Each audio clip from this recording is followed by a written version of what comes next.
এই নিম্নমানের মালামাল ক্রয় থেকে শুরু করে বিল দেয় পল্লী বিদ্যুতের এইরকম কোয়ালিটি দিয়ে আমরা দীর্ঘ ৪৭ বছরের অন্যায় অবিচার দুঃশাসনের বিরুদ্ধে কিছু কোন আছে যারা অন্যায়কারীকে যত রকম বন্ধন আছে মানুষের উপরে কোনো বন্ধন নাই, তাদেরকে যারা নিয়ন্ত্রণ করছেন বলে ১৪ কোটি মানুষের ১৪ একটা খুঁটি রড বিন কিভাবে দাঁড়িয়ে থাকতে পারে, অথচ পিডিবির এই লাইনগুলো আছে শহরে, তারা দেখবেন যে সুন্দর স্ট্রাকচার দিয়ে একটা লাইন গার্ড তৈরি করেছে। অর্থাৎ একই মালামাল দিয়ে যদি আপনি গ্রামের লাইনগুলো করতেন তাহলে কিন্তু গ্রামের মানুষগুলো ২৪ ঘন্টা বিদ্যুৎ পেত। যেহেতু সেটা আপনি করতেছেন না, কি কারণে করতেছেন না স্পষ্ট হয়ে বলতে চাই এখানে দুর্নীতি। এই দুর্নীতির কারণে আপনার লো কোয়ালিটি মালামাল গ্রাহক পর্যায়ে আপনি ইনস্টল করতেছেন।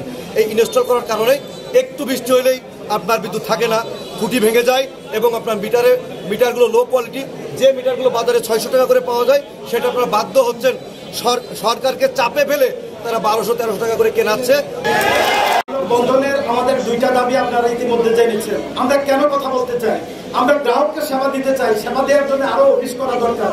আমরা সারা বাংলাদেশ থেকে আরো অনেক অফিস করার জন্য চেষ্টা করেছি, তারা কৃতজ্ঞতা সাধন আমাদের উপরে চাপ সৃষ্টি করার জন্য অফিসের অনুমোদন দেয় নাই।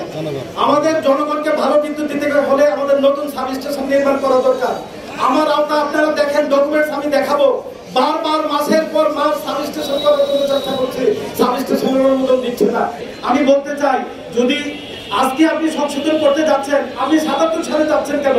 অর্থাৎ ৭৭ সাল থেকে আমাদের উপর যে নিপীড়ন, নির্যাতন, আমাদের যে জুলুম এবং গ্রাহকদের উপর যে হয়রানি করেছে, গ্রাহকদের সেবা বঞ্চিত করেছে, তার প্রেক্ষিতে যাতে তাদের বিরুদ্ধে কোনো ব্যবস্থা না নেওয়া যায় আইনগত, সেই দায় মুক্তির জন্য তারা নীরবে নিবৃত্তে এই আইন সংশোধন করার চেষ্টা করছে।